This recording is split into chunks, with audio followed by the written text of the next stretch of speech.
Hi, ഞാനിപ്പോൾ നിൽക്കുന്നത് നമ്മുടെ എറണാകുളം കാക്കനാട് അടുത്ത് വാഴക്കാലിൽ ഉണ്ടായ ഒരു സംഭവമാണിത്. ഇപ്പോൾ നിൽക്കുന്നത് ഞാൻ വാഴക്കാല മേരിമാത സ്കൂളിനോട് ചേർന്നിട്ടാണ്. അപ്പോൾ ഇന്നിപ്പോൾ സ്കൂൾ അവധിയായത് കാരണം വലിയ പ്രശ്നമില്ല. എന്നാലും വഴി മുഴുവൻ ബ്ലോക്കാണ്. ഇത് കണ്ട ഈ നോക്കി ലോറിയുടെ ടയർ കുഴിഞ്ഞു പോയെന്ന് പറഞ്ഞാൽ കുഴിഞ്ഞു പോയത് ഇവിടെ വണ്ടി വന്നതല്ല. ഇതിപ്പോൾ ഈ ഒരു റെസ്റ്റോറൻറ്റിൻ്റെ മുന്നിലാണ് വണ്ടി ഇട്ടേക്കണത്. ഇതായതാണ് സിഗ്നേച്ചർ ബൈ ഷെഫ് റാഹി. ഈ റെസ്റ്റോറൻറ്റിൻ്റെ മുന്നിലാണ് വണ്ടി കിടക്കുന്നത്, അവരുടെ പാർക്കിംഗ് സ്പേസിലാണ്. ഇത് എന്താ ഉണ്ടായെന്ന് വെച്ചാൽ എനിക്ക് ഇവിടുത്തെ നാട്ടുകാരിൽ നിന്ന് അറിയാൻ പറ്റിയത് ഇന്നലെ അല്ല, അത് ഇന്ന് ജൂൺ 26-ാം തീയതിയാണ്. ഇന്നലെ 24 എന്തോ അല്ലെങ്കിൽ 25 വെളുപ്പിനെ മെട്രോയുടെ പണി നടക്കണ്ടല്ലോ ഫേസ് 2 കാക്കനാട് ഏരിയയിൽ. അവിടെ നിന്ന് ആൾക്കാർ അല്ലെങ്കിൽ അവിടുത്തെ നിൽക്കുന്ന വാലണ്ടിയേഴ്സ്, ഇപ്പോൾ പലപ്പോഴും വാലണ്ടിയേഴ്സിനെ കാണാറില്ല, ആദ്യ ടൈമിലൊക്കെ ഉണ്ടായിരുന്നു. ഇപ്പോൾ അവരാണോ അല്ലെങ്കിൽ ഹിന്ദിക്കാരാണോ ഡീൽ ചെയ്തതെന്ന് അറിഞ്ഞൂടാ. എന്തായാലും വഴി തിരിച്ച് വിട്ടതാണ്. ഇവർക്ക് ഏതിലേ പോകണ്ടായിരുന്നു ടീച്ചറെ? തിരുവനന്തപുരം പോകാനുള്ള വണ്ടിയായിരുന്നത്. അപ്പോൾ അവർക്ക് ഇപ്പോൾ എന്താണ് നമ്മുടെ സീപോർട്ട് എയർപോർട്ട് റോഡ് വഴി പോകേണ്ട സാധനം ഈ പണി നടക്കുന്നതുകൊണ്ട് കയറ്റി വിട്ടാണ്. പക്ഷേ ഈ ഇത്രയും വലിയ വണ്ടിയൊക്കെ ഈ ഇടവഴിയിലേക്ക് കയറ്റി വിടുമ്പോൾ ശ്രദ്ധിക്കേണ്ടത്. നോക്കി, ഇവിടെ വന്ന് വണ്ടി പോകാൻ പറ്റാണ്ടായപ്പോൾ ഇവിടെയുള്ള ആരോഗ്യമൊക്കെ കൂടി ഇവിടെ പാർക്കിംഗ് ഏരിയ തുറന്നു കൊടുത്തിട്ട് തൽക്കാലം കയറ്റിയിടുന്നും പറഞ്ഞ് ചെയ്താണ്. പക്ഷേ അപ്പോൾ എന്ത് പറ്റിയെന്ന് വെച്ചാൽ ഇത് വണ്ടി ഇവിടെ ഇരുന്നും പോയി. ഇപ്പോൾ ഇന്നിപ്പോൾ 26-ാം തീയതി ഞാൻ പറഞ്ഞില്ല, 24-ാം തീയതി രാത്രി അല്ലെങ്കിൽ 25-ാം തീയതി വെളുപ്പിന് പറ്റിയാണ്. അത് പോരാഞ്ഞിട്ട് ഇവരുടെ കച്ചവടവും പോയി. ഇത് നോക്കി, അവരുടെ പാർക്കിംഗ് ഏരിയ കയറ്റിയിട്ടിട്ട് ഇപ്പോൾ ബ്ലോക്കായിട്ട് കിടക്കണതാണ്. അപ്പോൾ നമുക്ക് ഇതിൻ്റെ ഡ്രൈവറോടും കൂടി ഒന്ന് ചോദിച്ച് മനസ്സിലാക്കണമായിരുന്നു. അപ്പോൾ ഞാനിപ്പോൾ അതിൽ കണ്ട നമ്പറിൽ വിളിച്ചപ്പോൾ ആൾ സ്റ്റേഷനിൽ പോയേക്കണെന്നാണ് ഈ വണ്ടിയുടെ ഓണർ പറഞ്ഞത് നിലവിൽ. അപ്പോൾ എന്തായാലും വന്നു കഴിഞ്ഞാൽ അതും കൂടി ആഡ് ചെയ്യാം. അപ്പോൾ നമ്മൾ ഈ വീഡിയോ എടുക്കുന്നത് എന്താണെന്ന് വെച്ചാൽ ഇത് KMRL-നും അല്ലെങ്കിൽ അതുപോലെ തന്നെ നമ്മുടെ മുനിസിപ്പാലിറ്റിയും കണ്ടിട്ട് വേണം. കാരണം അവരെ ഒന്ന് സപ്പോർട്ട് ചെയ്ത് കൊടുക്കണം. കാരണം ഇവർ ഈ വണ്ടി ഇടവഴിയിലേക്ക് കൊണ്ടുവന്നിട്ട് എന്ത് ചെയ്യാനാണ് ഇനി?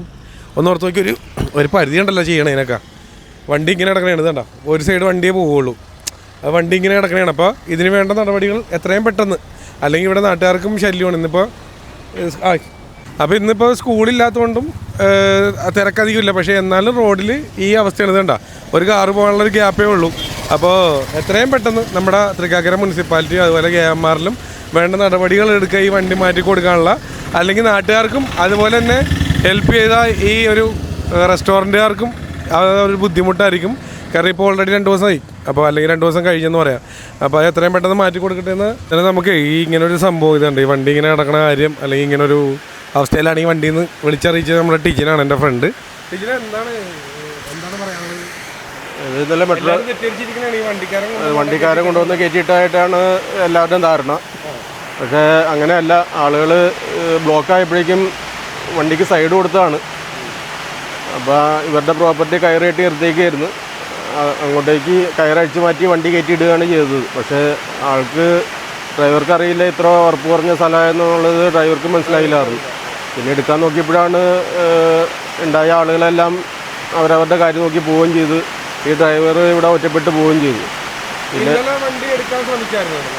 ഇന്നലെ ക്രെയിനായിട്ട് എൻ്റെ ഓണർ ക്രെയിനായിട്ട് വന്ന് അവർ ശ്രമിച്ചിട്ടും നടന്നില്ല.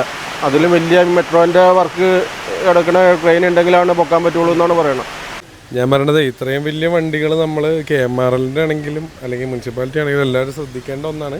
പ്രത്യേകിച്ച് KMRL-ആണ് ഡീൽ ചെയ്യണമെന്ന് അറിയാം, എന്നാലും ഞാൻ പറഞ്ഞതാണ്. കാരണം എന്താ വെച്ചാൽ ഈ ഇടവഴികളിൽ ഇപ്പോൾ മേരുമാത സ്കൂളൊക്കെ ഉള്ള അതേപോലത്തെ ബൈ റോഡുകളിലേക്കൊക്കെ ഇത്രയും വലിയ വണ്ടികൾ കയറ്റി വിടുമ്പോൾ ശ്രദ്ധിക്കേണ്ടത് തന്നെയാണ്. ഇല്ലെങ്കിൽ നേരെ മറിച്ച് അവിടെ നിന്ന് യൂട്ടേൺ അടിപ്പിച്ച് എടപ്പള്ളി വഴി അവർ വിട്ടാൽ പോലും കുഴപ്പമില്ല. കാരണം ഇത് അതിനെക്കാട്ടിയും വലിയ ലോസ് അല്ലേ അവർക്ക്, നഷ്ടമല്ലേ. നോക്കി അവരെത്ര ദിവസത്തെ ഓട്ടത്തിനെ ബാധിക്കും. അതുപോലെ ഈ ഹോട്ടലുകാരാണെങ്കിലും അല്ലെങ്കിൽ റെസ്റ്റോറൻറ്റുകാരാണെങ്കിലും അവർക്കും ബുദ്ധിമുട്ട് എല്ലാ രീതിയിലും. അപ്പോൾ ഇങ്ങനെയുള്ള വലിയ വണ്ടികളൊക്കെ വരുമ്പോൾ അത് ശ്രദ്ധിക്കാൻ വേണ്ടിയാണ് ഇങ്ങനെ വീഡിയോ ഇടുന്നത്. പ്രത്യേക ശ്രദ്ധ വേണം. പിന്നെ മലയാളികളായിട്ടുള്ള കുറച്ച് വാർഡന്മാർ എപ്പോഴും വേണ്ടാണ്. പലപ്പോഴും ചില ടൈമിൽ കാണാറില്ല, ഹിന്ദിക്കാരായിരിക്കും അവിടെ നിന്ന് ഡീൽ ചെയ്യണം. കാരണം അവർക്കും വഴി അറിയില്ല, ഈവൻ ഡ്രൈവേഴ്സിനും ചിലപ്പോൾ വഴി അറിയില്ലായിരിക്കും. അപ്പോൾ അത് മുൻകൂട്ടി കണ്ട് മറ്റുള്ളവരെ ബുദ്ധിമുട്ടിക്കാണ്ട് കാര്യങ്ങൾ ചെയ്യാൻ ശ്രമിക്കുക, അത്ര. ഇത് നമുക്ക് മനസ്സിലാക്കാന്ന് വെച്ചാൽ KMRL-ൻ്റെ പണിയുമായിട്ട് ബന്ധപ്പെട്ട്, മെട്രോയുടെ പണിയായിട്ട് ബന്ധപ്പെട്ട് ഇങ്ങനെ കയറ്റിവിട്ടാണ് ആരോ നാട്ടുകാരാണ് ഇവിടെ തുറന്നു കൊടുത്ത് ഇങ്ങനെ വണ്ടി കയറ്റിയത്. അവിടെ ഉറപ്പില്ലാത്തതുകൊണ്ട് ഇരുന്ന് പോയെന്നുള്ളതാണ് അറിയാൻ സാധിച്ചത്. എന്തായാലും രണ്ടുപേരും ബിസിനസ്സിനെ ബാധിച്ച്, വണ്ടിയുടെ ആണെങ്കിലും ഈ റെസ്റ്റോറൻറ്റുകാരുടെ ആണെങ്കിലും അവർ തമ്മിൽ എന്തൊരു ഇഷ്യൂ ഉണ്ടായെന്നും കേട്ടു. അതെന്തായാലും സ്റ്റേഷനിൽ പോയി തീർക്കട്ടെ, നമ്മളതിലേക്ക് ഇടപെടാനുള്ള എന്തായാലും കാര്യങ്ങൾ ഭംഗിയായിട്ട് നടക്കട്ടെ, ആർക്കും പ്രശ്നമില്ലാണ്ട്. അത്ര എനിക്ക് പറയാനുള്ളൂ. ഓക്കെ.